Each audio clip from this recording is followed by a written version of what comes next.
Okay, greetings of the day to everyone who is going to watch this on YouTube. There's not many people here. I mean, there's no one here. So, anyway, so just give me,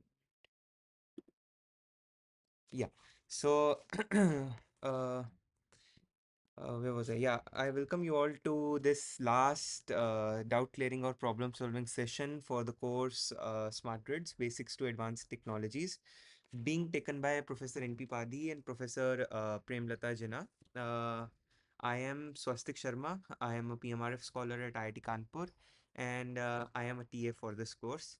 Uh, I don't know why I needed to give my introduction, since if you're following my lectures from week one, you must have known, you must know about me. Anyway, so last few weeks have been kind of easy, right? We just give me.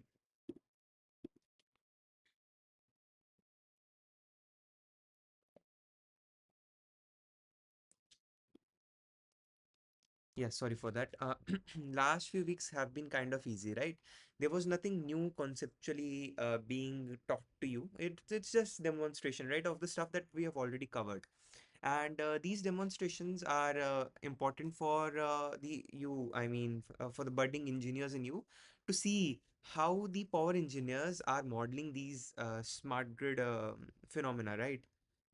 So what we are trying to do is we are trying to leverage the kind of equipments that we are generating, and so the kind of technologies we are generating, and we are trying to demonstrate how these technologies, or how the research that we are doing, how is that being made applicable to a real world, right? And for it to be made applicable to real world, it needs to go through a series of simulation, which involves first simulating in a software like MATLAB, Python, RSCAD, PSCAD, whatever you have.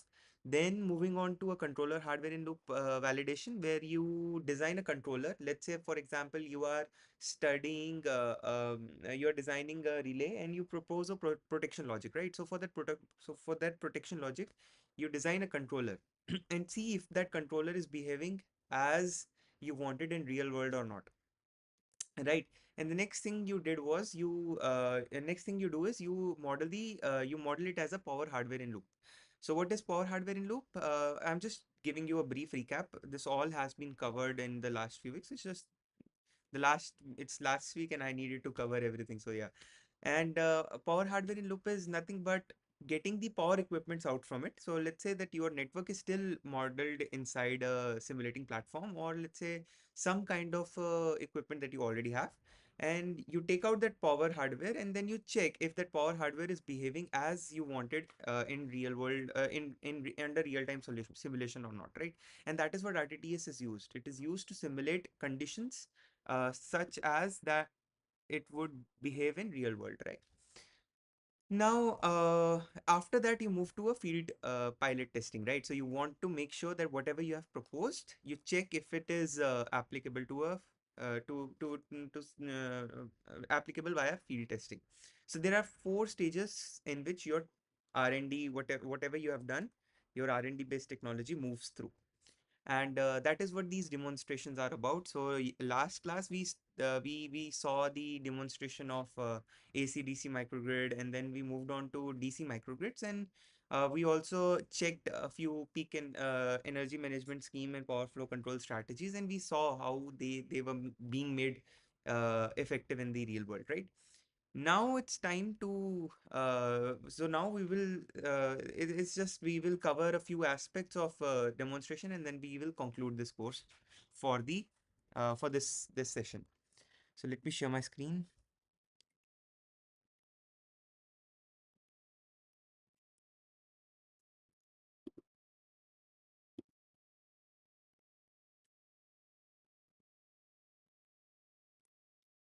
Yeah, so where is this? Okay, so my screen is shared.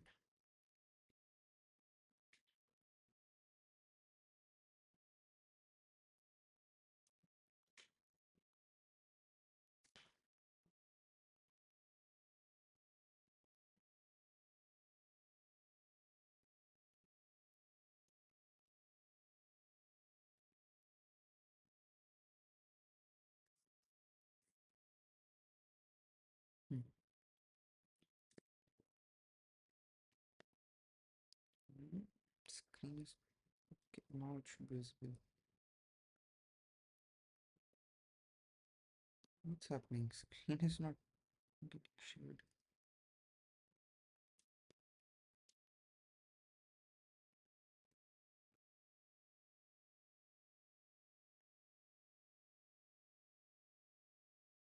Okay, now it's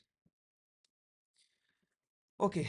So the first thing that we need to discuss is the demonstration of a DC microgrid. So last class we saw, right, how the power flow control strategy in itself is used to create your is used to control the switching of your converters, right, the converters that are there in your microgrid, so as to bring an effect in the total power generation or consumption by the individual devices, right? And that is what that was covered through, we discussed two kinds of loop. They were an outer loop, which used the PFCS based on the DC bus voltage. It generated some reference signals. Based on the reference signals, there were the inner current and voltage control loops for each of your converter or devices, which use the reference variables generated by the previous loop to be able to create PWM signals for your switches. Now we will check how this simulation is done in real in a if, for a real demonstration of this. So for that, for any DC microgrid, we have been talking about it quite extensively. In a DC microgrid, you have a DC bus, right? So to simulate that, what we did was we to simulate the grid conditions. Just a second, let me increase the size of it.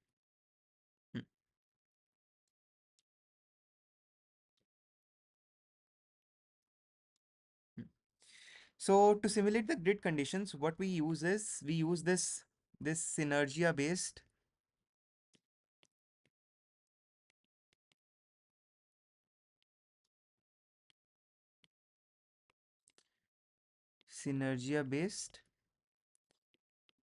power amplifier. So its usage is to simulate the conditions of a grid, how a utility grid behaves. And this is used to behave like that. So that is what I wanted to talk about. You have these devices, these technologies like a power amplifier, for simulating the grid. Why is that needed is because you can't have a utility grid scale at your disposal for just simulation of a certain thing, right? To be able to model that whole utility grid, you use this power amplifier based synthetic grid, kind of like a synthetic grid, so as to simulate the conditions of the grid. And from this, what you have is you can have AC loads, and these AC loads are directly connected across to the grid synthesizer. And then you have an AC DC rectifier, right? And this rectifier is nothing but so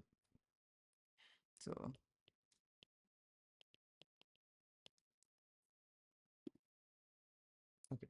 So you have an AC/DC rectifier, and you have this capacitor. This capacitor, what's its job is? It acts like a CDC, acts like a DC link, and the main job that it does is to smoothen out the ripples in rectified DC, right? So when you do when you use this rectifier, what you want is you want a DC signal, right? But what you get is you get something like this, right? Quite similar to your DC signal, but it's not DC, yeah, right? It still has some ripples, and to be able to smoothen out these ripples, you use this uh, DC link capacitor. And the other purpose that it serves is it is used to decouple the input stage and the output stage, right? And once you decouple that, any transient or momentary power differences between your input side and output sides are taken care by this capacitor, right? So it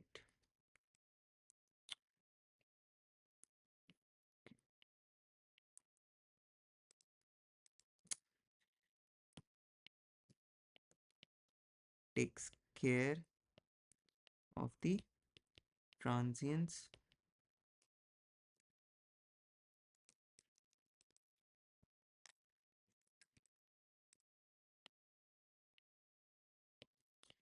or momentary mismatches. Right, that's what its job is. And then what you have is you have so the instructor here used opalati, so you have various different kinds of real time simulators. So you can have opalati, you can have an rtds, you can have this typhoon hil. So all of these serve the same purpose of hardware in loop verification using real time simulations, right? So the instructor here used opalati for real time simulation. And what you have is you have two kinds of pins. So there are multiple pins, and I've covered this thoroughly in, I guess, week 9. So please feel free to go back and check that on YouTube, but still I'll tell you. So there are gigabit transceivers input and output pins. So you have GT input output pins. So what these input output pins are, these are also two types: analog input, analog output, and then you have digital input and digital output. As the name suggests, analog input and analog output are used to take input or output of the analog signals, while digital input output are used for digital signals, right? So voltage and current here will be your analog signals. So because these are being used to to give signals to your DC microgrid, right? So now the power hardware that you are trying to simulate is your whole DC microgrid, right? So you use the analog input output pins of this DC microgrid, and you use a controller. So basically, this whole power hardware in loop, it will consist of your it will consist of your power hardware plus a controller, right? And these signals are then sent to this controller only, and this controller then controls how the DC bus, how the load is spread across the whole DC bus. So you have PVs, the instructors demonstration had PV, battery energy storage system, and some DC load, right? And that is what they use to simulate this whole thing. So basically, based on what we discussed last week, so we use the same kind of an array, where what we are doing is based on the calculated voltages of the real grid and the DC bus voltage, we are trying to control the signals or the pulse width modulated signals to your switches in such a way that your DC bus voltage is regulated at all times. So this is how this thing is modulated, right? This DC microgrid is demonstrated, right? So this is in continuation with what we left with last time. And now the next thing that the instructor discussed was demonstration of wind generation. So again, I will give you a brief disclaimer that all of these demonstrations are part of these videos that the instructor showed over there in his lectures. Since the demonstration was not conducted by me, I am not someone who did all of that demonstration. It will be much better if you can go ahead and check those videos. I can't show these videos in this lecture. It's already 2 hours lecture in which I have to cover sample questions, and then I have to give a brief recap of the whole week. So if I start covering those videos as well, that would be too much for me to cover, right? But what I'll do is basically I'll just give you a brief introduction or recap, so that if you go ahead and watch that video again, you'll be able to get a gist of it. You will be able to get everything, right? So this whole thing, you had your Opal RT convey signals to your DC microgrid in such a way so that the reference power, that the power transmitted from the utility grid to the DC microgrid or DC microgrid to the utility grid, in such a way that the DC bus voltage is regulated at the same voltage level at all time. That is what the demonstration was. Next, the instructor showed a power hardware in loop demonstration for wind generators. So again, similar kind of a story. So you had a power amplifier as your utility grid. So a power amplifier is basically something that you use to modulate conditions of your grid. And you had a DFIG test bed. So wind generation they showed with respect to a double-fed induction generator.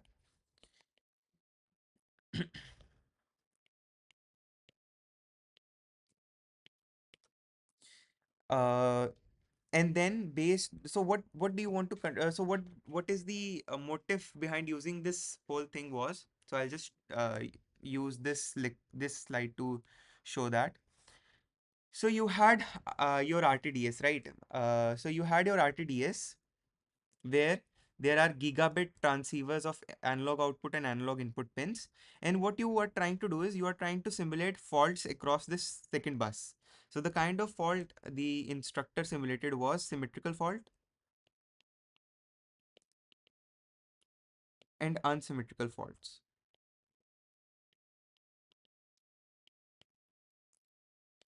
So what's the basic difference between both of these is a symmetrical fault happens between all of the three phases, and unsymmetrical fault happens between a single phase and your ground. So right, three line to ground fault is a symmetrical fault, while one line to ground or two line to ground fault is a unsymmetrical fault, right? And both of these conditions were simulated in this power hardware in loop demonstration, right?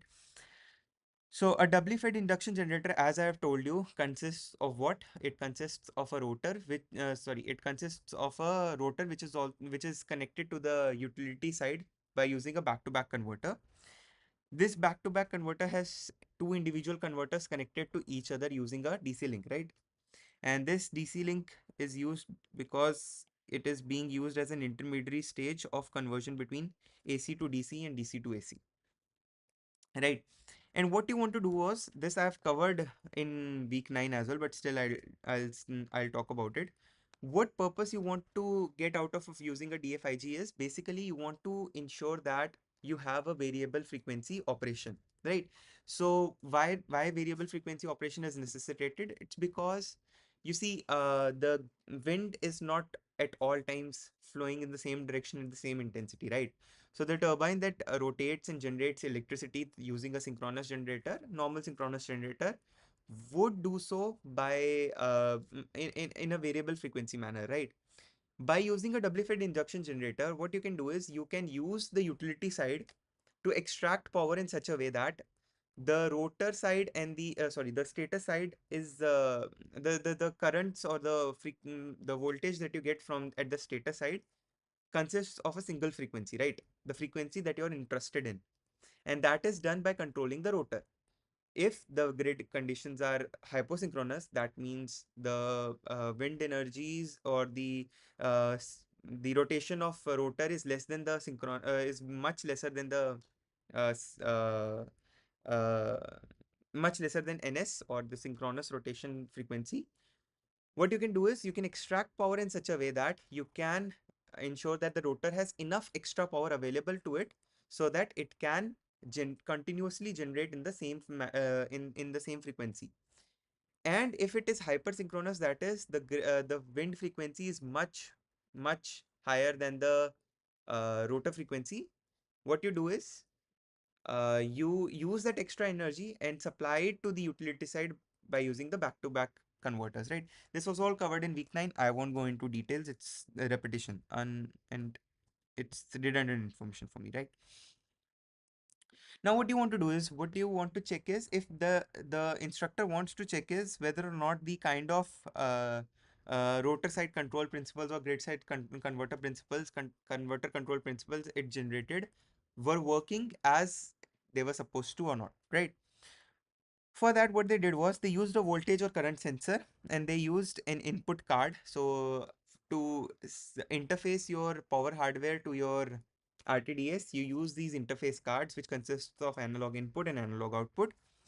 And after this analog input card, these sensed signals were sent to the RSCAD platform, which is a simulating platform, by the use of a filter. Why do you use a filter? It's to ensure that the high frequency components are scaled down and the total, I mean, it is in a manner that will be that can ensure performance in a simulation environment, right? Then the RSCAD issues signals in such a way that, so as I told you, the input voltage and output voltage are always plus minus 10 volt, right? From your these GTAI and GTOO cards, they only develop signals at plus minus 10 volt voltage level, right? So you need scaling before using them as signals for your power amplifier, and you convert these plus minus 10 volt signals to 230 volts or 200 volts, and then you send it to your power amplifier, which is then used to simulate conditions in the DFIG. Right. So, so in order to simulate all of this you also need to ensure that you are able to simulate the characteristics of wind, right? So if you want to rotate a wind turbine, you can do so by just using a motor, right? But that motor will only rotate at a certain frequency. So in order to simulate the characteristics, what you can do is you can use a chopper. A chopper is a DC-DC converter. You can use that chopper, and it consists of switches. So your wind characteristics emulation. So this is a mathematical model. This mathematical model gives PWM signals to your switches in such a way that uh, the switches open or close in such a manner so as to rotate the DC motor as if a real world scenario of wind flowing into the wind turbine can be simulated, right? So this using this chopper and using the mathematical model of your wind characteristic simulator, you can rotate the DC motor in such a way that it can show that real world the wind is flowing in as if it flows in real world, right? Then what you do? Then you use the DFIG, and this DFIG is connected to a power amplifier. This power amplifier, as I've told you, it simulates utility grid conditions. It has both input and output, and the DFIG's output is fed to this power amplifier. And then what you do is you simulate a fault, right? So based on that fault, you simulate whether or not your DFIG is able uh, to ensure that the fault is mitigated, right? Because what you need in fault, you want to ensure that the, the kind of fault that is happening into the system, it does not creep into your DER, right? And that is, and if it does, how will your DER react? So based on this whole scenario, they simulate this wind generator. So I would request you to please check the instructor's video. I can't show them. It's impossible for me to show them. Right now, so all in all, what you want to do is you want to make sure that the power coming from your prime mover to the and the power from your rotor side converter or your grid side converter is such a way that your symmetrical faults are not even if they happen, symmetrical or unsymmetrical faults, the DER or the DFIG must continue operation in the same manner, right? So next, the instructor gave a demonstration of the project that they have undertaken, in which what they did was they implemented VSG for their IIT Roorkee's distribution system, right? So I will just like to give you a brief overview of the kind of distribution system the IIT Roorkee has, right? So IIT Roorkee is connected to the utility by via 33 kilovolt bus, and this if you take a look at this system, you can see that there are two buses. At each bus there is a diesel generator connected. These are diesel generators. So these diesel generators are able to empower the load of the whole the whole IIT Roorkee's load in such a way that when the utility grid is not available, right? When it is behaving islanded. So these diesel generators are used then. So they are 6 MVA rated. So the maximum apparent power is 6 MVA. I'll use a separate pen.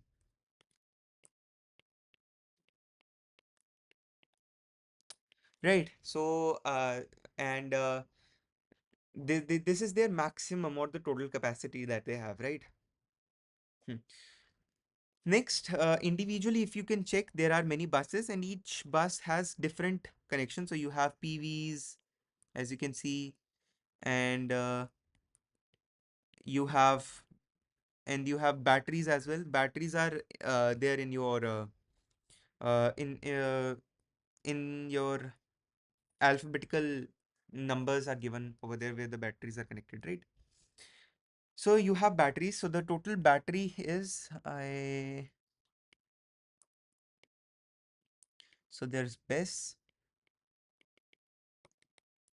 and the BESS there is also PV. So I don't recall all of these numbers, but what I know is that PV is there at 35 different nodes, right? And this this is mandated to at least government institutions that they need to have solar rooftop, right? And mostly these government institutions, they have this okay, they have this PVs connected in a RESCO model. What is a RESCO model? If I have to say, in RESCO model, the whole capital expenditure is covered by a different uh, agency, which comes, uses your rooftop to connect your solar panels. They take the all the capital expenditure incurred is on them. You don't have to pay out of your own pocket. What you are giving to them is your rooftops, right? And what they do is you sign a power purchase agreement in which you buy this electricity generated from these different solar rooftops at a certain money, right? And it's generally less than your the ones that you get in your wholesale power markets. And through that, by having that much margin, they make money. So the total duration is between 10 to 25 years. Mostly it's 25 years for any solar power plant. It's 25 years of, right? So they have 35 different nodes. They have connected your this solar PV, and it is total 2.8 megawatt at peak capacity. So the total they have is 2.8 megawatt at peak. Right. Then they have battery energy storage systems, and these battery energy storage systems operate in grid connected mode only. So, so they are not used to empower any conditions in when it's islanded, purely because they are connected at the far ends of your feeders. Right. And the total capacity that they have is 800 kilowatt, very rest, right? And similarly, they have um, other things, but the main thing, main interesting thing they have is a virtual synchronous generator.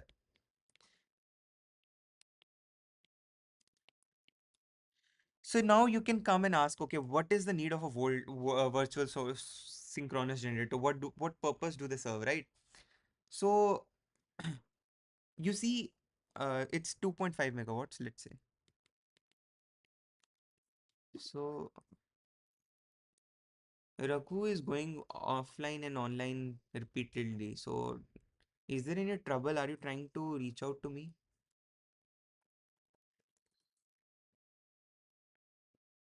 Okay, I don't know. Anyway, so the virtual synchronous generator they have is of 2.5 megawatt capacity, and now you can come and ask, okay, why do they require virtual uh, uh, synchronous generator?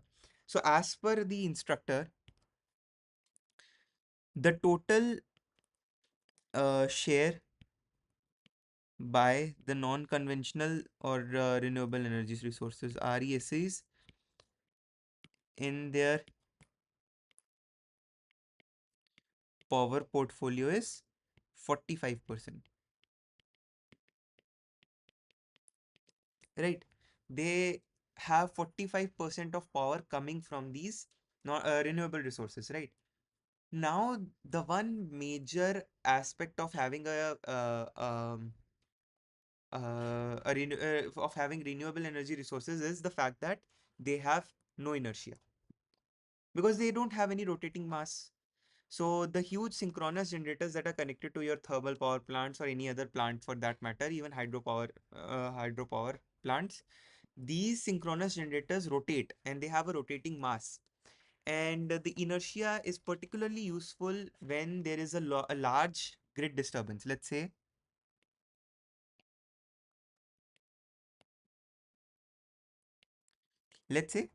you were having a completely fine power at some 500 megawatt, and then you experienced a huge, I'll just show it. So it's not drawn to scale, so don't worry. So then you see a huge disturbance in load, right? So your load goes down to 200 megawatt. So I mean, in real time, it won't go down in just in just one instant. It will take time. It will gradually go down, but just assume that it goes down very quickly, right? Now the frequency. So you have power and you have frequency. So the frequency that was earlier at 50 hertz, it decays, right? Because it's now, okay, it goes down, right? It goes down to a fact that the minimum point is called Nadir frequency. The Nadir frequency is the lowest point of frequency to which the frequency goes when any grid disturbance happens, right? And this rate of change of frequency, this Rokoff, this del F by del T, or rate of change of frequency, is controlled by the inherent inertia in the system. It kicks in to arrest the frequency's dip. And how does it kick in? You see, when these synchronous generators rotate, when these rotating masses rotate, they have kinetic energy with them. And once they see that a huge loss of load has happened, or sorry, I shouldn't say loss of load here. It's my bad. It's the sorry, it's the power generation. I'm sorry. If the loss of load will happen, the frequency will increase, but my bad. So let's say a huge generation was lost, and from 500 megawatt, it went down to 200 megawatt. To support the frequency, the inherent inertia kicks in, and the rotating masses supply their stored kinetic energy, right? And when they supply this kinetic energy, they arrest the frequency. So they arrest the frequency so that this nadir does not extend beyond a certain range, right? So inertia helps control the F nadir and Rokoff so that it does not go beyond repair.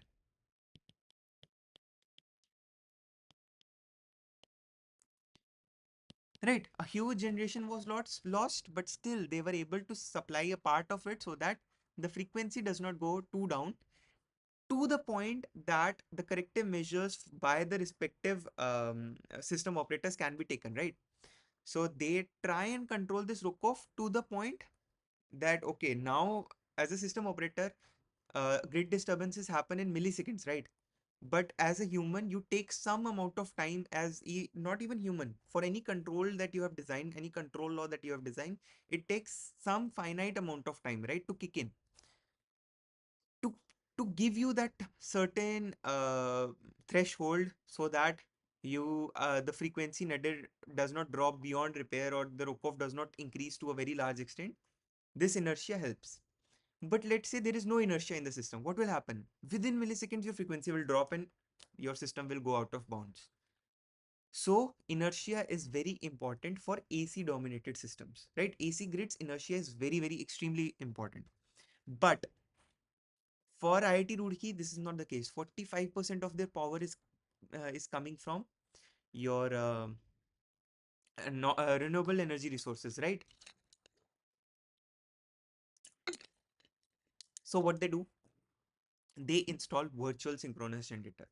Now, what is a virtual synchronous generator? And let's come to that fact. So a virtual synchronous generator is an inverter based resource plus some battery. I won't write IBR. It is an inverter based resource where you have power converters plus some form of energy storage. So you can use this with the BESS, or you can also use this with a PV which has MPPT control, right? And MPPT control also is not entirely energy storage, but it is something on similar lines, right? When you operate PV at off MPPT, you are not generating the amount of power it can generate, so you have that certain headroom to which you can extend the generation so that it can respond as kind of like a virtual inertia. So that can also happen, but for our studies, we'll just assume that energy storage are being used for your this virtual inertia. Now, how do they do it? So these VSG, which are IBRs, are controlled in such a fashion to mimic traditional synchronous generators. Now you can come to me and be like, okay, I understand they can control, but how can they control, right? So that is what this power hardware in loop demonstration was done. So all of these things we have already covered. I won't go into much detail. So you require an RTDS to simulate your power system. So your Rootke's distribution network was modeled in RTDS, because there are these are huge buses, right? You can't just simply have the whole the whole network at your disposal for you to try out things, right? So you go to an RTDS. Then you have a power amplifier. Power amplifier, I've already told you, it is used to modulate your grid conditions. And then you have your virtual synchronous generator. Now this virtual synchronous generator has some very important controls. What are these controls? So you have a phase lock loop. So a phase lock loop, I've I've been I've been saying this consistently over the last few days. What the usage of phase lock loop is. A phase lock loop helps you detect frequency or how the phase is behaving for a grid, right? Detects frequency and phase of grid, right? So the conditions should be at your disposal. So because you are going to use this in your use this for your grid, you need to understand the frequency at which it is, and the phase connections that you have with the grid, right? How the phases are behaving. Now this phase lock loop gives you a frequency, right? This frequency is modeled like this omega, right? Now what you have is you have a certain frequency set point. So you know the frequency should be at 50 hertz for your Indian distribution system, right? It should be at 50 hertz. So you set a omega star frequency which is 50 hertz. Now you know that there is you know how to control frequency is controlled, it's directly coupled to your active power. So I have been saying this, your power controls your frequency and your reactive power controls your voltage magnitude, right? So you have an active power loop, and this active power loop, what it does is it is used to regulate the frequency using swing equation. So active power loop, it regulates frequency using swing equation. So what is a swing equation? If you have to, this also I've covered previously, but still I'll just write.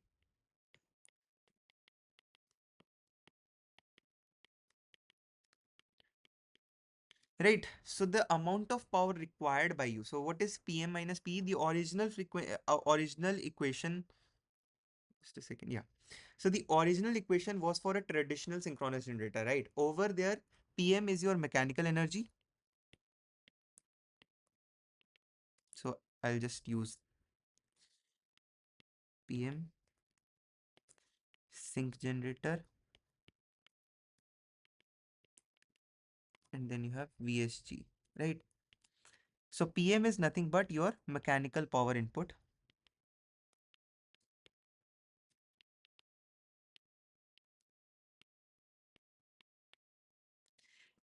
But for your VSG, your PM is your power set points.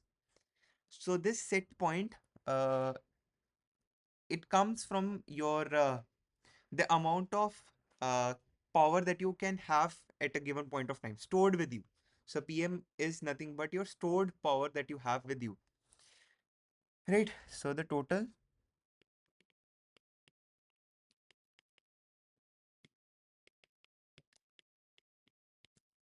your P is same for both is electrical power output, right?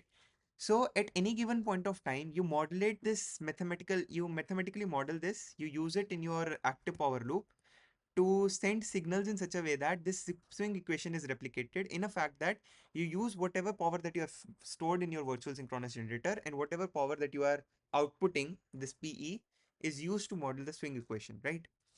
And the reactive power loop, as the name suggests, is used to control the voltage by keeping it closer to your reference voltage level, right? So this is how both of these RPL and APL comes. And then you send the generated signals from this to your current control.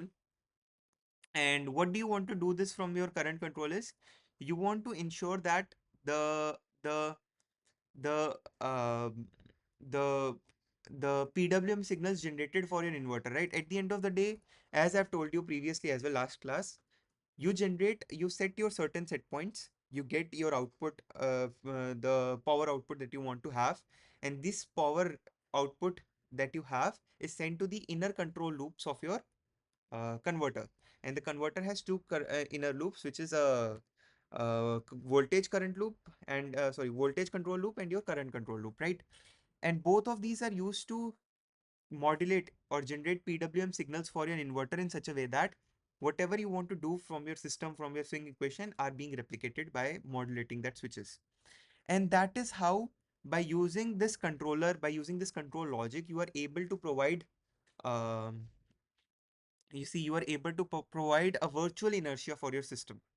And and that is how this whole thing is used, at least in IIT Roorkee. Right? All all you need to remember is that you need to simulate how a swing equation would look for a traditional grid, and use it as a mathematical model for your this for your control of your virtual synchronous generator, right? And this is how a virtual synchronous generator is and connected. So I'll just these results were there with the instructor, and I'll just show you. So you see, sorry, hmm, just a second. Hmm. So you see what you had was hmm, you had a huge increase in your load, right? Your load increased. And when your load increased, what will happen? Your frequency will drop. And as you can see, the frequency drops. And the point to which it drops is called as your nadir frequency. And after going to that nadir frequency, this virtual synchronous generator and the phenomena kicks in to ensure that it does not go beyond this. And to restore the frequency, it comes back to its normal operating point, right? Similar thing here as well. You connect an induction motor load. Here you I should say here you disconnected your solar PV panels. Sorry. So when you disconnect your solar PV panels, they were generating some PG, right? They were being fed as a negative load. So, so let's say your load was some PL. This power from your PG was subtracted, and the net load was, what you get is net load. right? So once this PG was removed, I'll just remove. Once this PG was removed, your load increased comparatively. And similarly, you connected an induction motor load, which is from 153, it went to 160, which is 7 megawatts increased. And what you have is, you see your frequency was stabilized too using this VSG. So that is what the usage of virtual synchronous generator is. Again, I would request you to please go through instructor's video to get a better understanding of things. Uh,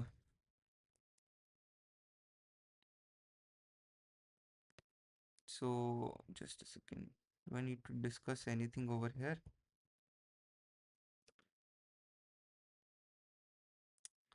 I covered VSG. I covered root case distribution system. Just a second. One instructors slides.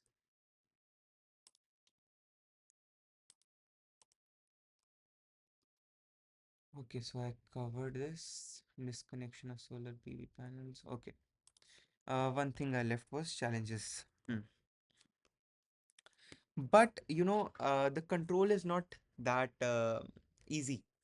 So what you have is, in all cases, you face some challenges for your real world application, and the instructor has discussed some of these challenges.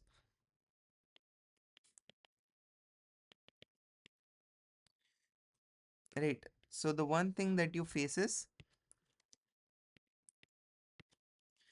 so in the modeling that you have done here for your current control loop or any loop, any modeling that you are doing in average modeling. So what is average modeling? So let's say, I'll just give you a brief.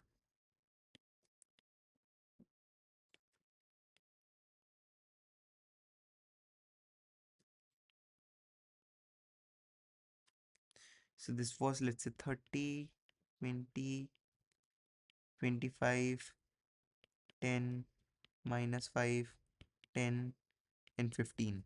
Right. So what is the average if I need to find? Can anyone tell me what is the average? Let me do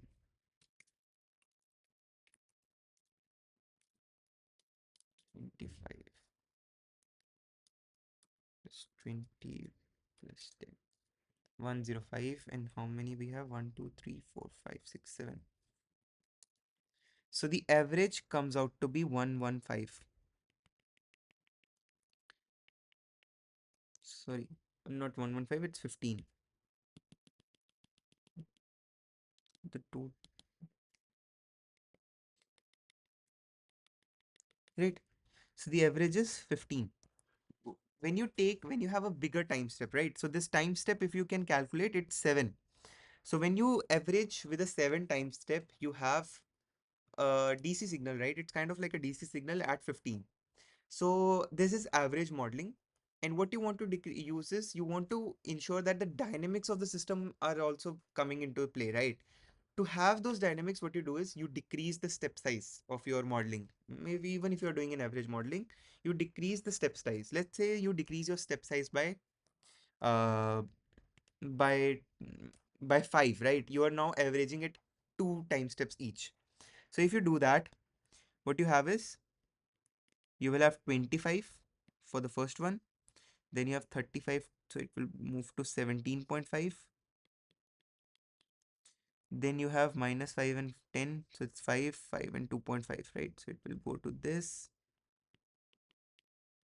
And then let's say the earlier was 10, 25, it will be 12.5, let's say. So you see, when I decrease the time step, if I decrease the time steps to 2, I am able to get a better waveform which closely replicates the real conditions, right? So that is why, if you model your PV control or any converter that you are modeling, if you're modeling it with average modeling, you won't be able to use it for your transient studies, and that is a big drawback. So this is one challenge that you can face. Modeling PV or converters.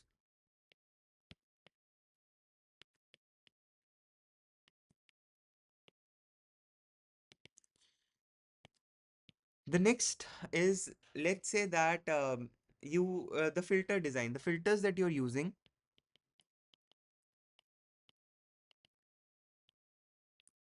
So here you use some filters, right? Uh, Here, right? These filters are mostly LC or LCL filters, so you use LC or LCL filters. These can create resonance conditions. So, right, these can create resonance conditions, may be created, which can, what can they do? What will happen if resonance conditions happen? These can destabilize the system, right? So you have multiple filters, they can create resonance conditions in a way that can destabilize um, this, right? And then you have to check that the kind of wires that you are using between your RTDS and your inverter, the impedance values should be appropriate. If the impedance values is not appropriate, if it is too high or too low, it can destabilize the system and it can make it behave incorrectly, right? So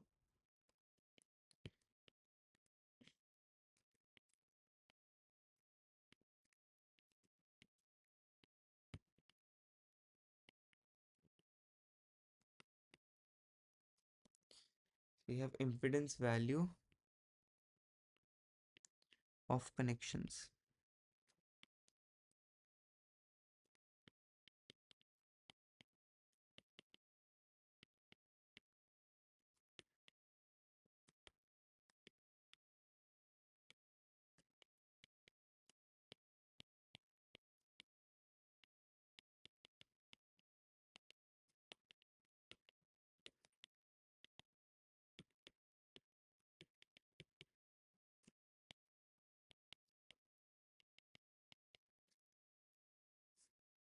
Just a second, check if recording is happening or not. Hmm. It can destabilize the system. Right. So all of these things while doing a power hardware in loop verification are very important. And there are other things as well, such as PI control. So if even if you have similar converters, you can't use same PI control for each of these converters, because because the interconnection between different components can be different, right? So you have to check. All of these are some kind of challenges you face while doing PHIL. I won't go into details. You will feel free to discuss with me if you have doubts, or you can please go back to the lectures. Next thing what I want to discuss is the peak energy management using BESS. So you see, the distribution system or the distribution networks were not supposed to be producers of electricity. They were meant to be passive distribution networks, right? But with the advent of distributed energy resources and your solar PV panels, your rooftop solars, and many other things, what has happened is that the supposedly consumers of the electricity are now becoming producers of the electricity, right? So these producers of the electricity are now changing the dynamics of your just a second.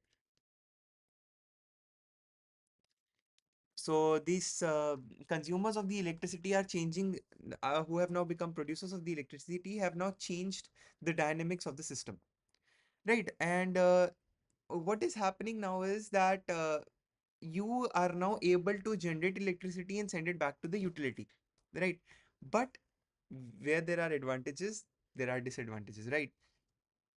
There's no perfectly ideal system. You have to have some disadvantages with all of the advantages that are with some technological advancements, right? Right. And the one thing is the threats that it brings to the system.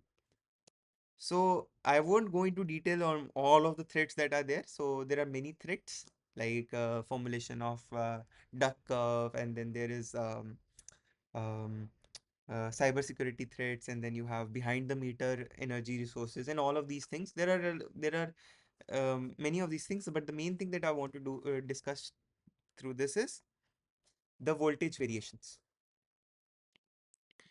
So voltage variations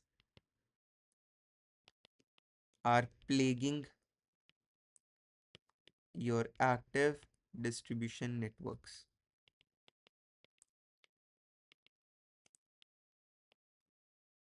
Right? What do I mean by they are plaguing? We now see under voltage and over voltage scenarios in your distribution network, right? Earlier, when we were just consumers, we never used to face these things. But since we have started doing reverse power flow, sending power to the grid, now we face over voltage issues as well. So we have over voltage and under voltage issues. And when do they happen? When your, let's say, the P gen is greater than P load, or when your P gen is less than your P load. So at that node where your solar PV panel is connected, at those nodes, at all of these nodes, you are now seeing uh, over voltage and under voltage scenarios, right? And even though a BESS is particularly useful for your distribution system, I mean, you now see a lot of uh,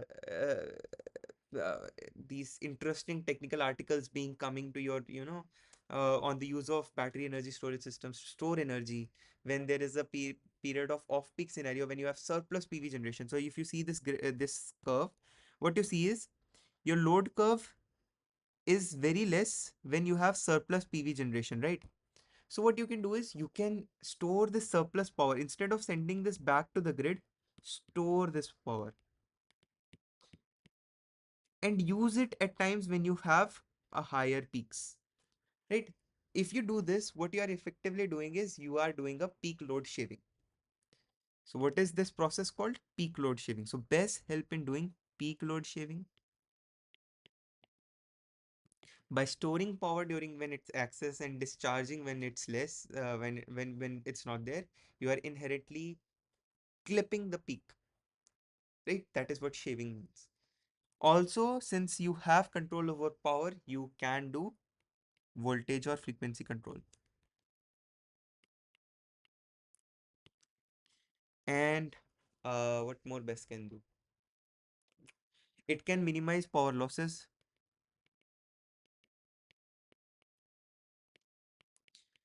You see, transmission distribution systems, when all of this power comes to your home, it goes through a lot of different lines, right? And all of these lines have impedances, and these impedances called losses.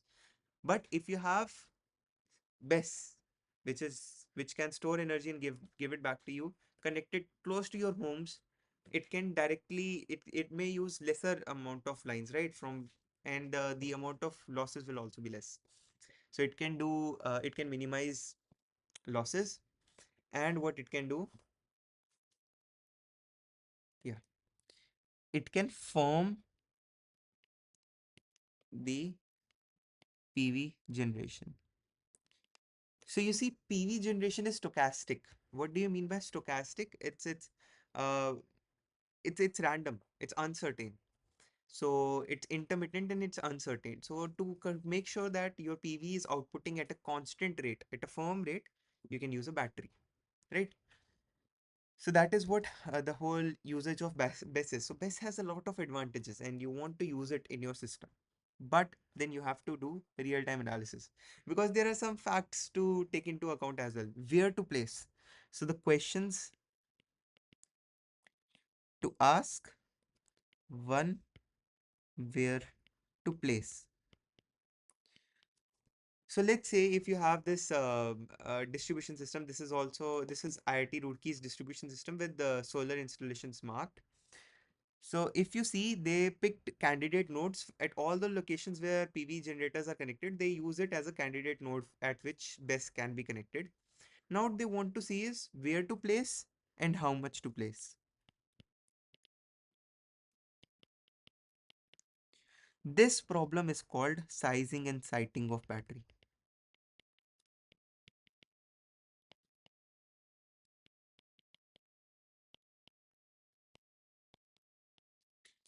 Where to place and how much to place, right? And how do the researchers tackle this problem? They tackle through using an optimization model. So what they do is They write an optimization model, an optimization model.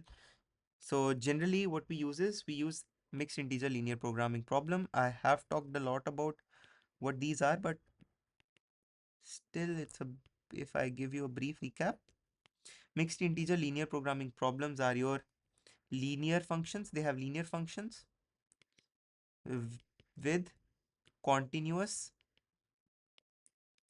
and integer decision variables,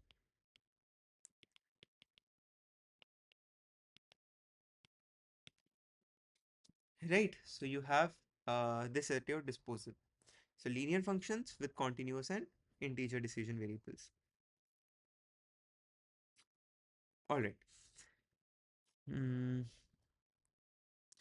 okay, so now they solve this optimization problem by formulating objective functions and constraints. So I have talked a lot about it. I won't go into details, but still, I'll just show what. So what you want to do is, if you are trying to place best at certain locations, what you're trying to do is you're trying to optimize the cost. So you're trying to optimize the cost of connecting batteries at all of the candidate locations, right? And then you have some constraints.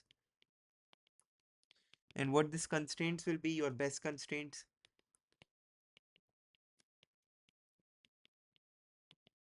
So what you want to ensure is the bus is able to discharge when it's required, right? So as to minimize the voltage variation. So the thing that they want, instructor want, the problem that they were trying to tackle is minimizing the voltage variations by using what? BESS.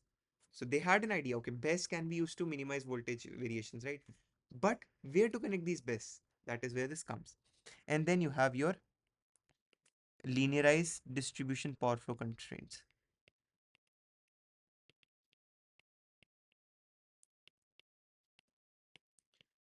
So by using this and solving this problem, they found out that they select 4 nodes at which they connect this much amount of battery with this much power rating, right? And this is how they come up with this by solving an optimization model. All right, so we've discussed everything that we wanted to discuss, that I wanted to discuss this week. Whatever technically was covered. So moving on. So let's conclude everything, right? Now we did all of the basics and we covered everything that was related to smart grids, right? We started from where? We started from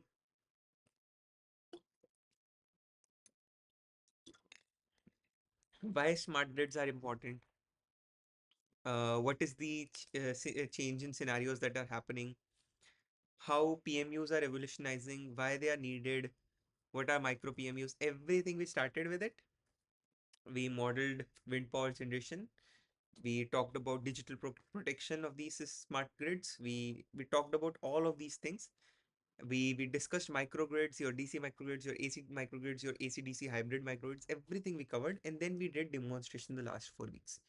We covered everything practical there was in the in this course. Now, the while concluding the this while concluding this course, the instructor gave you an overview of how what India is doing in the field of smart grid, right? And these are the objectives that that India wants to move forward with. So what it wants to do is it wants smart grids in smart cities. So what are smart cities? So you must have heard what smart cities are. So right, government of India have selected few cities in all of the states, and they are trying to make them as smart as possible, right? So, for example, where I come from Jammu, and Jammu is also a smart city. Then they want to increase proliferation of electric vehicles. You see, there is this FAME subsidies that are coming into play. Then they're trying to create three-wheelers, at least two-wheeler and three-wheeler electric vehicles. They should be there. Ola has started coming, giving you the S1 Pro, S1 Air, and they have now also launched an e-bike. So you see, electric vehicles are getting proliferated into the system. But the, the main logic is the main drawback of this is, if let's say all of us, everyone in India, whosoever be be that, if everyone starts just a second, yeah, if everyone starts using an EV, what will happen? So there will be an unprecedented uh, peak load. So our peak load will shoot up, right? Earlier we were using fossil fuels, your normal petrol and diesel, but now you consume electricity from the grid, and now the peak will shoot up, right? And you now have to figure out, okay, how to control that peak. And the other thing that is happening is there will be uncontrollable charging, right? Let's say you and I, we go to office, right? We come at the same time and we charge our vehicles in the night. What will happen? The peak of individual residential loads will shift from being evening peaks to night peaks. Do you want that? In night, you don't have solar. In evening, you also didn't have solar. Now in night, you have nothing. What will you do? Right. So there are challenges to it, and these challenges are being solved by your researchers. Then you have efficient, then you want to ensure that whatever resources that you have, you can use them efficiently, right? So what do I mean by that? Let's say recently, what India did was India gave you subsidy. The government of India gave you subsidy, uh, not subsidy, but they gave you free LED bulbs, right? What was the necessity? So you see the CFL that you were using, or the normal, that yellow bulbs that you were using, they consumed a lot of energy. That normal yellow bulb was 100 watts, and CFLs are 25 watts. But to give that same amount of irradiation, an LED bulb of 9 watt is efficient, right? So what India did was they were like, okay, take free LEDs, but make your home as efficient as with the energy as possible. The other thing that they're trying to do is, you see this recently, I don't know, it's still in talks, it hasn't been formalized yet, but government of India is trying to subsidize your old ACs. If your ACs are 8 to 10 years old, and if they are not five star, you can recycle them, get a certificate, and use it as a discount for your new AC purchase, which is 5 star. So you see, things are happening, but they're moving slowly, but they're happening. That is why Bureau of Energy Efficiency was set up. Right. Next thing we want to do is we want to establish 40 gigawatt of rooftop PV. This was a very big target. When it was conceptualized, they did not take into account the COVID-19 pandemic, but yeah, it has been postponed to 2026, and we are on track to do that. I don't know what's the number, but we are on track for that, I feel. Then there are three full-scale projects happening at 258 crores. I don't know what these three projects are. I forgot. I mean, please let me check if I remember. Um, I have forgotten. Excuse me. I mean, I forgot, but you can go online and check. Then what you're trying to do is you're trying to have an industry collaboration with ESCO model. What is ESCO model? So under ESCO model, you let an uh, energy services company do an audit of your building. Let's say you reside in an office building or even residential.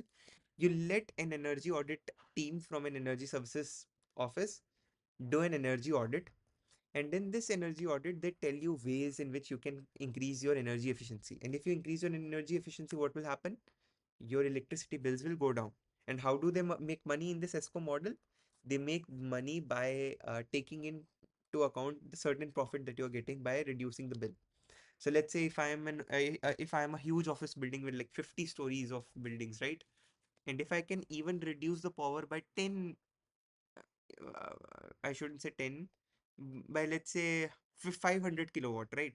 If I'm reducing that much amount of power or energy, when I'm talking about energy, it should be 500 kilowatt hours, let's say, which is 500 units. If I'm able to reduce 500 units in my bill, I will make money, I will save money, right? And what they're saying is just give a part of that savings to us. So this is also happening. And 35 million installation of what I forgot. I should have written down somewhere. I don't know why I didn't write anything down. Okay. Anyway, so these are some smart grid objectives that we are trying to undertake. Let's talk about IIT Kanpur. So IIT Kanpur has taken charge of making Kanpur a smart city.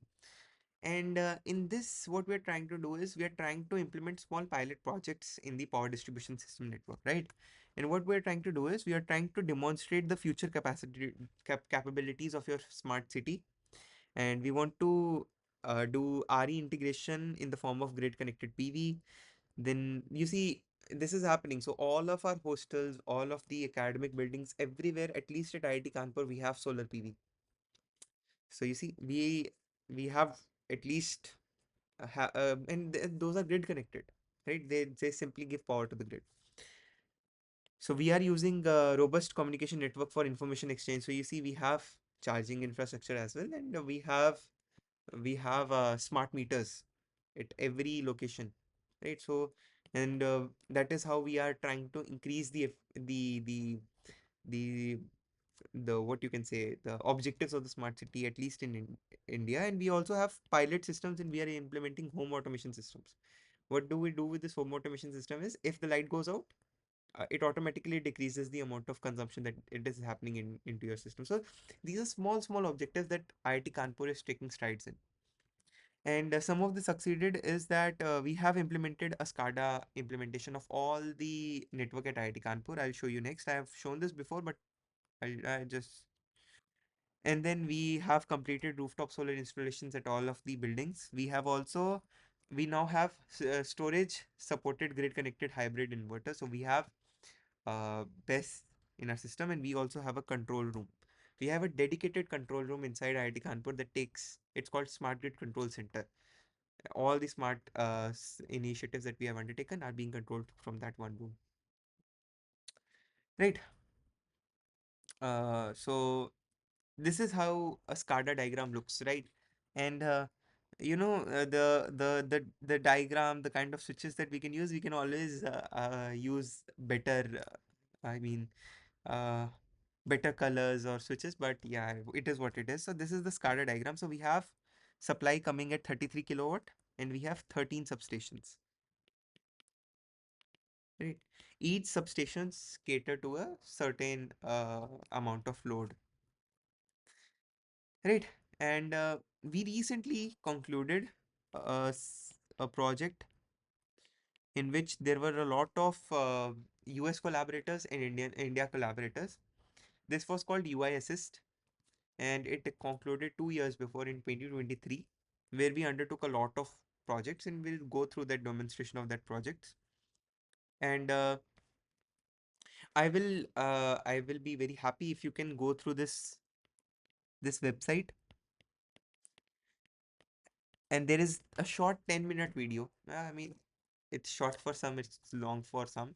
But if you go through that short video, you'll see how much IIT Kanpur was able to provide to the people who needed it the most, right?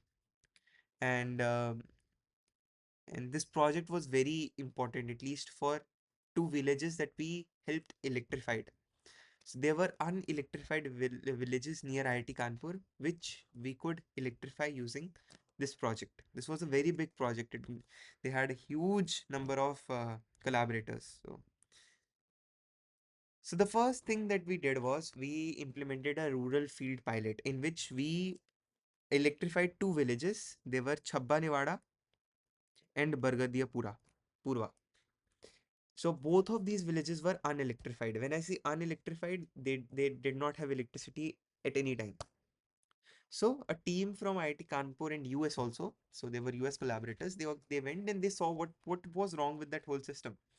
So the first thing that they saw was that both villages, the transformer and the wires that they were using, uh, they were unreliable, right? When these supporting devices are unreliable, what happens is that you're not able to ensure reliable power supply, right? And all of this contributed to the fact that grid connected supply was not possible for both of these villages, and it was not there in the first place.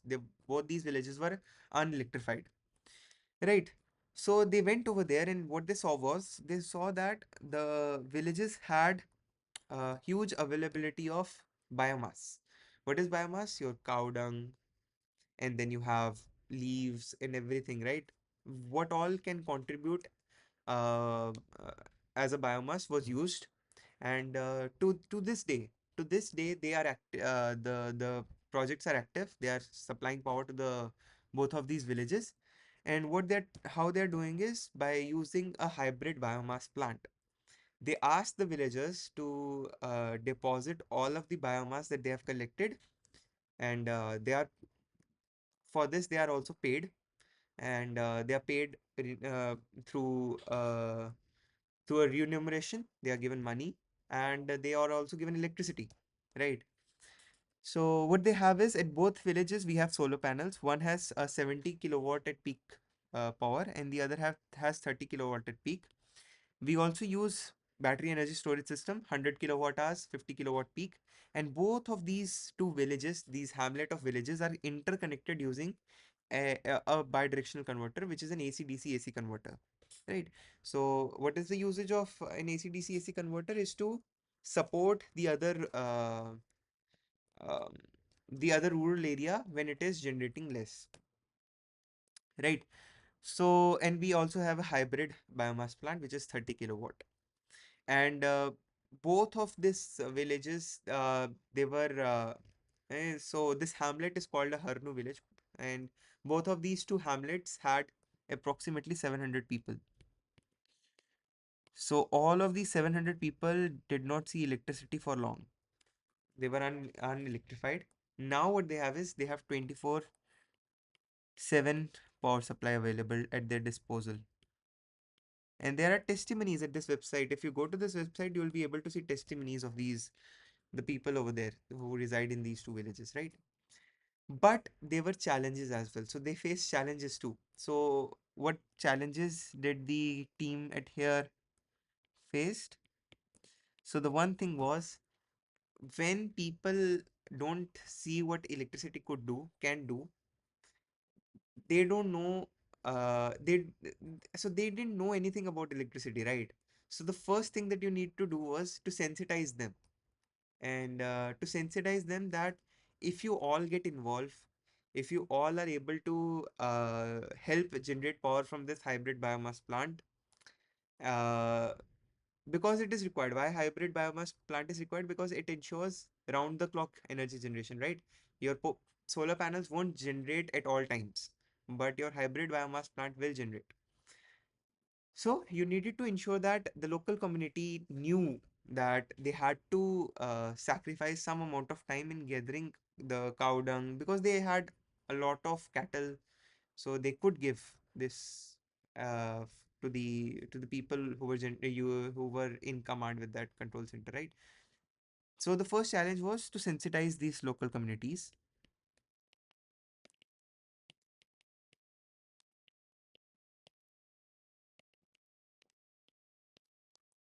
And the other issue that they faced was because IIT Kanpur needed land for that, right? So administrative approval was very much required.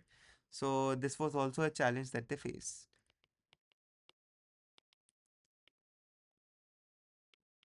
right? So these were some aspect of uh, uh,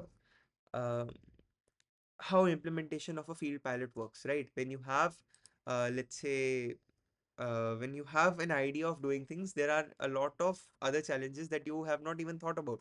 R&D is not just about technical aspects of things, there are other aspects also to it, and that is how this was done. And now you can see all of this are working. The whole hamlet now has the both these hamlets have now electricity, and uh, you'll see if you go over there and check this video over there, you will be able to see testimonies of people too. Right, so this is one field pilot initiative that IIT Kanpur took for this UISS project. The next pilot was a semi-urban field pilot. So the first one was rural field pilot. The next one is semi-urban field pilot.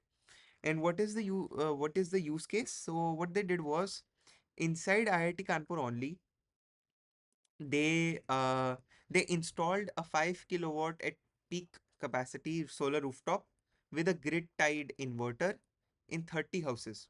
So they took some 30 houses, and they installed solar PV systems with grid tied inverters your uh, and your battery energy storage systems as well as smart meters. So they took a site and they installed this.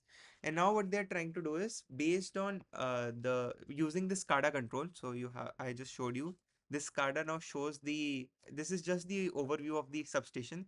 So I could not get um the s- the s- the SCADA diagram for this semi urban field pilot. So they were all being monitored from the SCADA, and what they do is when let's say the substation faces a huge or when let's say in rush of power, the individual battery energy storage systems were activated so as to supply a part of that load so that the substations are not overwhelmed and that we can reduce the reliance on grid energy. So this was a very small project, but this was undertook so as to just have the idea of how a semi-urban field pilot would look like. So that is what they did for these 30 houses. The next thing that they did was they had an urban field pilot as well. In this urban field pilot, what they did was they connected solar rooftop and battery energy storage systems. And this was connected, this inverter was connected with the substation as well as a diesel generator. And the main idea was that let's say whenever there is a loss of power, right?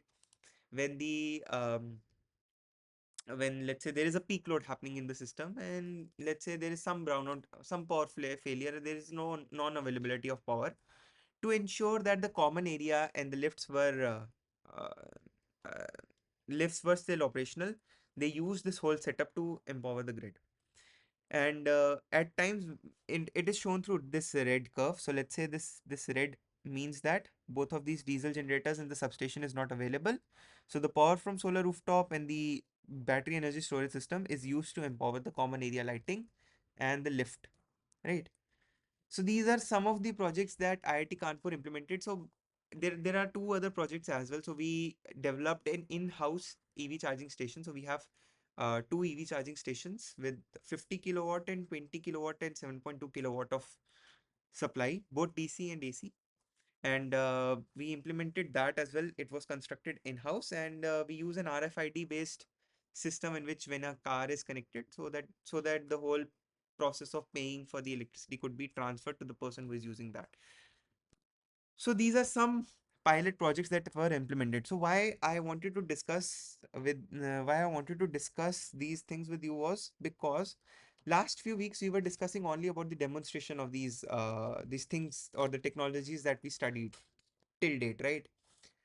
Now these demonstrations were only conducted under a lab environment. So because they were conducted under a lab environment, to be able to replicate that, to be able to make sure that the technology was transferred from that lab to a field setup, it requires a lot of research. And this is the last stage. Whatever control algorithm you propose, whatever the the power equipments you propose to be used for a particular technology, the last step is to use them in real world and the implications that it could have, right? So this was all that I wanted to cover in week 12. So we have covered everything. We started with the demonstration that instructor did for DC microgrid. We covered the fill experiment for DFIG. We moved on to VSG, why they're important, right?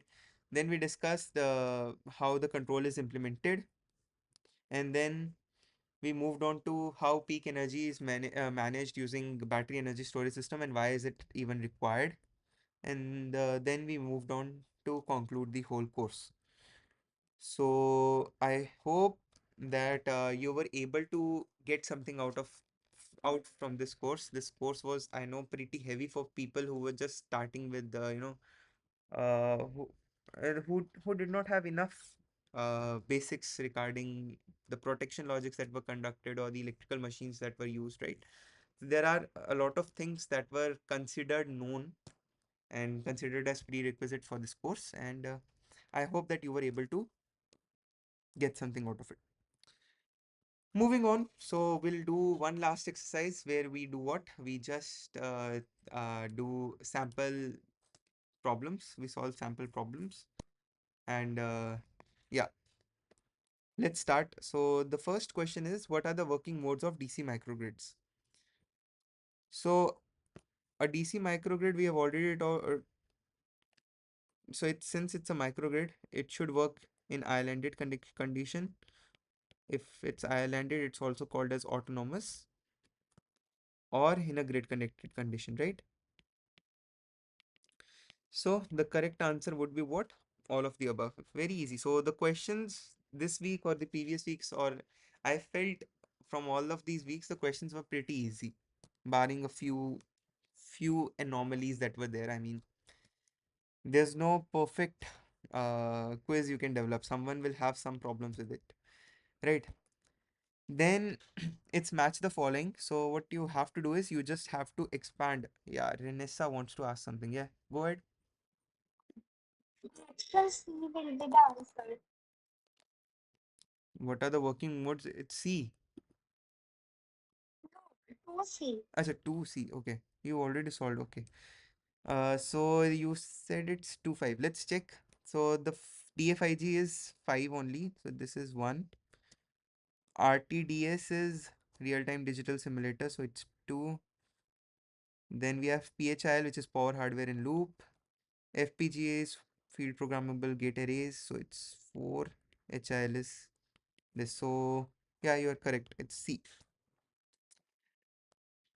Next, identify the correct statement. Uh, so you raised your hands, right?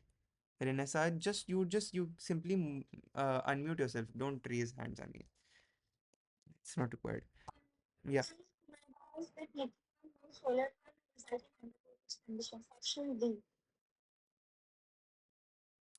For third, right? What is the option? Uh, Option B. B. Okay, so you said it's B. Let me check maximums. Let me read the question first. I didn't even read the question. Okay, so identify the correct statement. So maximum solar power injection during off-peak load hours may result in under voltage conditions. No, it's always over voltage. Peak load hours with little or no solar power may result in under voltage conditions. Yes. Reverse power flow is not. It's wrong. All of the above statements is wrong. So the correct answer is B. Next, so you solve now. I won't do it. BESS has been proven to be an effective solution for what? Yeah, it's an effective solution for all of the above. So you can have voltage control, you can have flattening of load curve, and you can reduce power losses as well. By having your energy storage closer to your loads, you can reduce reliance on the high impedance transmission lines or distribution wires. What are the smart grid R&D areas under ICT? And it was taken directly from the instructor's PPT. So seamless grid operation involving T&D system operators. Yes, you want to ensure that. Yes, it will be all of the above only. So you want to ensure that both transmission and distribution system operators are in contact with each other so that grid operations can be as efficient as possible. You want to ensure that wired and wireless communication technologies are reliable, and you want to ensure the coordination and control of multiple converters. So the correct answer is D. 6. What are the primary goals of the Indian Smart Grid pilot projects in the distribution system? So it is from the instructor's PPT only. So if someone can answer. Someone, yeah, there's only Renessa. All of the above is the correct answer. What are the main features of DC microgrid?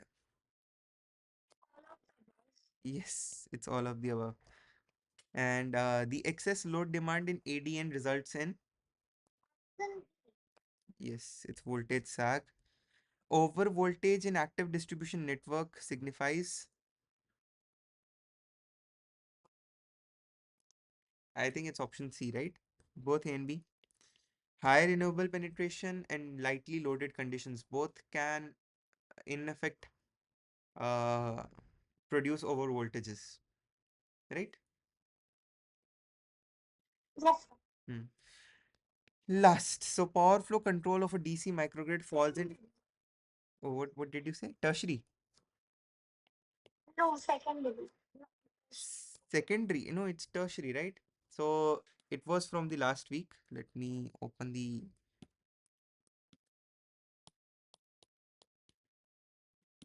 So this. So power flow control falls in the tertiary control layer. So the correct answer is tertiary. It's the last control that happens based on the timing, right? Slow and fast. All right. So are there any doubts for this week? Anything to discuss? Anything to discuss related to course? Are you going to give exam, Renessa? yes, I am going to give it is 26.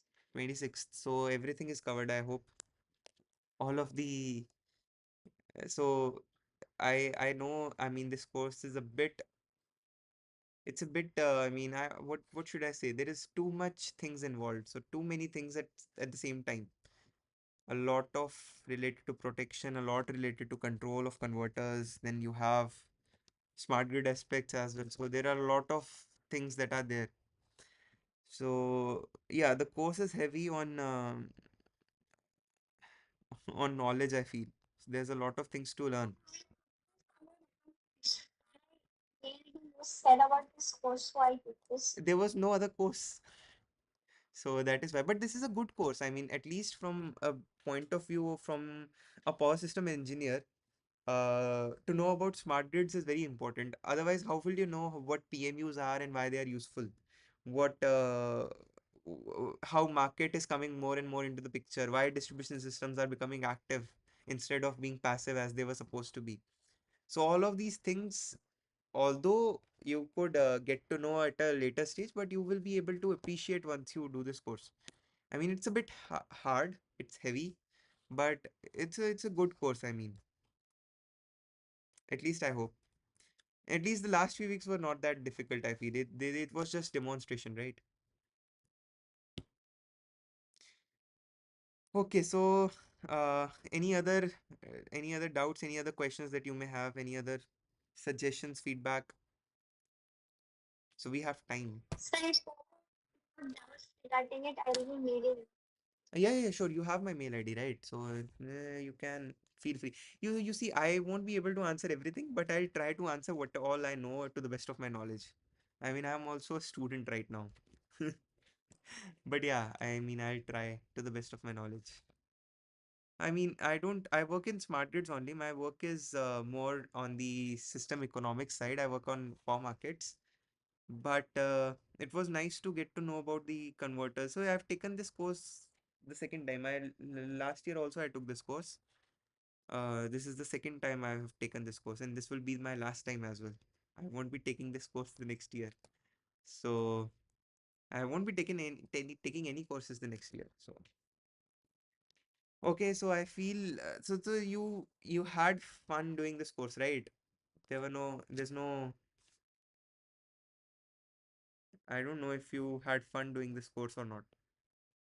Any feedback do you want to give to the instructors? Nothing.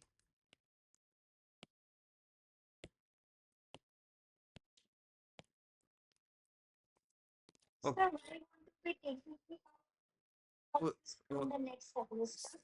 so I'm a PMRF scholar, so right. So my PMRF fellowship is going to end. It will end next year, but I won't be taking any courses from NPTEL at least. I'll focus on something else. And why do you want to? You're in your final year, right? What year are you in? Pre-final year. I am in my seventh semester, sixth semester. Sixth semester. So you should have tried for this Surge fellowship at IIT Kanpur, right? Why didn't you do that? Internship, sorry, fellowship, I'm saying. Surge internship. So I want to go for an industry. I don't want to do any internships, but my is forcing me to do one, so I'll be doing one at the Damodar Valley College.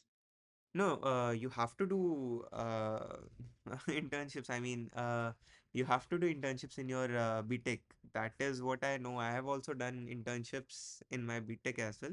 You have to do that is compulsory.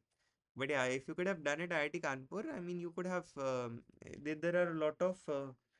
You could have worked solely on a single project, right? So that is something that you could have done. Anyways, I mean, whatever you do, I mean, you're a good student, I feel. So it should not be any trouble with you, at least I feel. Yeah, but yeah, try. I mean, I don't know what you want to do in future. Do you want to? What do you want to do? I mean, you want to get a job, or are you looking to go for higher studies? So I want to do an MTech. You want to do an MTech? Oh, nice. So gate preparation. So did you take gate in your third year? You are in your third year, right? So did you take your gate exam? No, I didn't take Uh, the GATE exams. In fact, in this semester, every semester I try to take two papers from NPTEL, but this time in my sixth time it went. It didn't really go smooth because actually our department is energy engineering, sir. The oh, institute where I study. okay. So there you will be getting a BTech degree in electrical engineering and you'll be getting an honors paper, a specialization in energy engineering. Mm-hmm. So it's Energy engineering is also combination of like a lot of subjects. So we have to study mechanical some subjects also and some subjects of material science also. yeah, yeah, yeah. In this semester we didn't really have electrical papers. We had a lot of this kind of papers and other program elective papers as well. So because due to that I couldn't really study for this NPTEL also. But I have now two papers and they have fallen in between my end semester examination. Oh, So oh, I oh, have to manage. oh, okay, okay. Yeah, I mean, April is your end sems too, right? Yeah, I mean, no, it's good. I mean, you're taking course. You're taking courses. You've taken so many courses. I know you told me about that as well. Anyways, I mean, it's good. I mean, I really like how you're taking courses apart from your BTech. I mean, I did not take any NPTEL course. I am not ashamed to say that out loud. I mean, I did some videos here and there. I just didn't take any formal courses like you sit for an exam, you give assignments. I did not do that. Anyways, I mean, it's good. I mean, I don't know why. Oh, I wanted to ask you something. Can I? yeah, yeah. Go ahead. So how to? So my electric machine for gate is very weak. So how to strengthen it? My electric machine is not very strong. So how to So, like make it more stronger? so I was fortunate to have good instructors in my BTech. So what I really did was, my machines was all right. I don't know if it was good or not, but it was all right. I got good grades, I feel. So what I really did was, so my instructors were very nice. I mean, they taught very beautifully. So, but you can't rely on it on instructors only. So you have to go and read books as well. So the main book that you have for that is your IJ Nagrath and DP Kothari. I hope you know what book I'm talking about. Electrical Machines. I feel it's Electrical Machines by DP Kothari and IJ Nagrath. Right. So that book is the holy grail of electrical machines. It is a bit hard to understand. The English is a bit too tough, but if your basics are clear, if you know somewhat about your basics, if you go through that book, it's very good. And how can you get more out of it is by using those examples, by solving those examples, by solving those exercises. Because at the end of the day, the machines has either formulas or concepts. Like for example, how does an induction motor how does for any induction machine, how does the rotating magnetic field come into play, right? And it's a very interesting phenomena. If you know, you give that you supply power to the rotor windings. The rotor windings are short at the end, and because they are short, there is a di by dt produced that produces emf leads to Lorenz's law. Lorenz's law opposes that production of the emf, and to oppose that, it generates a rotating magnetic field, right? So that concept is very good. And what I used to do was I used to look at YouTube videos which have, these these demonstrations, not demonstrations, I should say, these visual representations, right? So visually, if you can get it from there, right, how these things are, because at the end of the day, it's all interaction between magnetic field and your EMF that is getting produced because you're supplying power to that machine, right? So if you can if you can go online, find those visual representations, you will be able to, you will be able to appreciate machines, at least the rotating machines part of it, like induction motors, the synchronous motors or machines, your induction generators or induction machines, DC machines. Yeah, three types of machines only you cover in BTech, I feel. So if you have some videos which where you can look and see, okay, how things are happening visually, because what BTech students fail to understand is that visualization. When you read something, your mind should visualize that. That does not happen immediately. So in order to force that, you have to look for videos which show that visual representation. So I feel visual representations plus a very good book, which is IJ Nagrath or DP Kothari. And if you want to start small, there is this book by it's a foreign author. It's a very basic book. I forgot its name. It's Alexander, I feel. uh I've forgotten its name. I'll if I recall, I'll just email you. But yeah, I feel it's Alexander or something. So that is a very basic book, and it is very The theory of alternating the machines. yeah, theory of alternating machines. I feel it's a very basic book. It's a small book as well, so it just gives you a basic understanding of how the machines work, and IJ Nagrath gives you the full picture. And machines was one of my favorite subjects in my BTech. I don't know why, I just loved machines and that practicals that were there for the electrical machines that used to happen. Yeah, so if you can get the visual representation, the visual videos to help you visualize stuff, you will be able to appreciate that. At the end of the day, it's all basics, right? How EMF is getting produced, how Lorenz's law comes into picture, and all of that. So just go and look for videos online. You'll find plenty of it. I used to find immediately. So, and machines won't be too hard for you. And at the end of the day, for gate, you don't even require that much. It's purely numericals, I feel. At the end of the day, you just need those few formulas, right?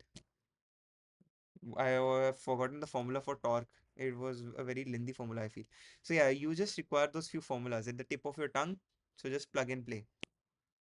Gate is very easy in terms of. So say the Mhm. question to will the question to understanding theory approach should be good, or should I understand the theoretical? Because I have the basic knowledge, because No, what you you have have to taught in this. understand.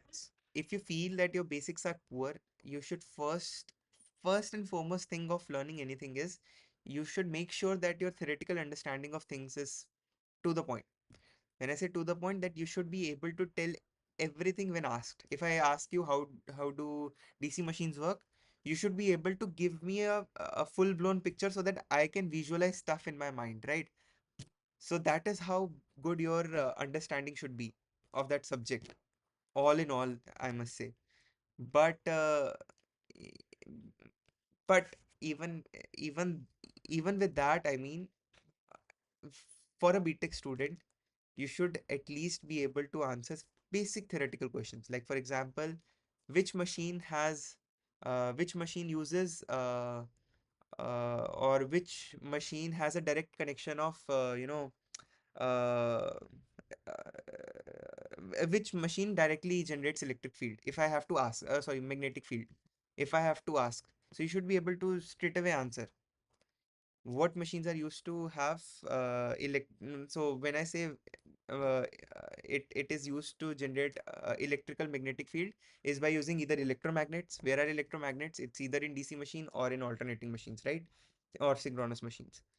So you should be able to tell which machine is self-starting in nature, which machine is self-starting in nature. It's induction machines, right? So you should be able to come and say, okay, this is the answer. For that, you need a basic understanding of everything. That is what my point is from all of this discussion. I don't know if that's called Theory of Machines. I don't know who that author is. It's Alexander or not, but that machine is very good. That book is very good. If you can do that with IJ Nagrath, you're good to go. I'm sure no one can even uh there's no question in electrical machines that if asked you won't be able to answer. Don't follow PS Bimra. Straight away I'll say. Yeah. Anything else? And also analog as well. Analog electronics. So you see, electronics parts was part of my BTech was very weak. Analog electronics. I don't even know which books I used. Is it that power amplifier and that op-amp things, right? Yes, sir, must rigid. Yeah, I don't remember what books I followed. I'm sure there was some electronics book. Oh yeah, now I remember. Um, you're asking me questions from 7 or 6 years before. Let me remember. Uh, what was that book's name? It was. Uh, what are prominent books in that field?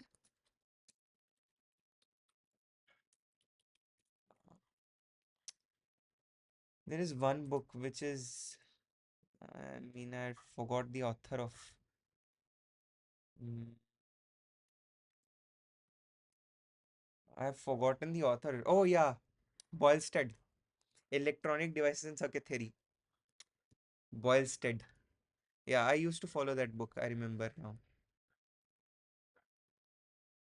So there are a lot of books where I don't remember now much, but yeah, this book I remember Boylsted. I had the electronic version of it. Yeah, this one, Boylsted. So I'm not a right guy for electronics. My BTech is in pure electrical engineering that had things to do with power engineering.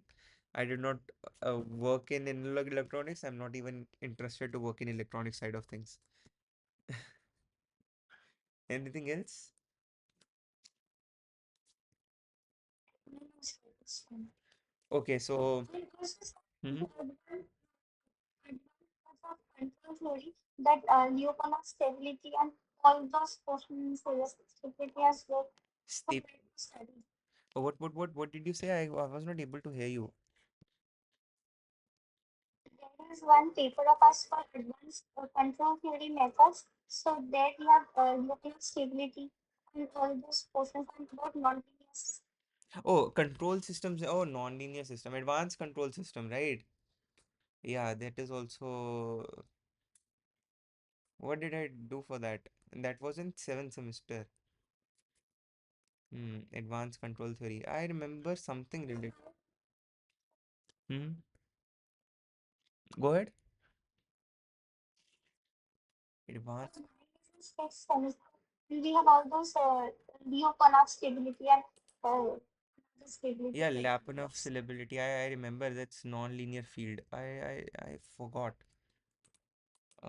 For that also there was a book and my professor, it was Muhammad Abid Bazaz. I did my BTech from NIT Srinagar. He was he was very good. I don't even remember if I took any if I used to follow a book for that. He was extremely he was very proficient. He can make you understand any tough thing very easily. But I don't remember much of it. I have never used that aspect of things, and I don't remember a lot of things that I studied over that time. Yeah, so forgive me for that, but I feel he has some lectures online, non-linear control, but you won't like them. No, so I'm not the right guy to ask that question, Dennis. I don't remember what I did for that. Anything else? No, sir, it's fine. Okay, so great. So, nice meeting you again. It's the second course you're taking. I feel I was able to answer your queries if at all they were. So, any questions, you can always shoot me a email. I will be happy to answer. So, okay, to all of those watching on YouTube, have a nice day. You too, Renessa, have a very nice day. Right? Bye bye.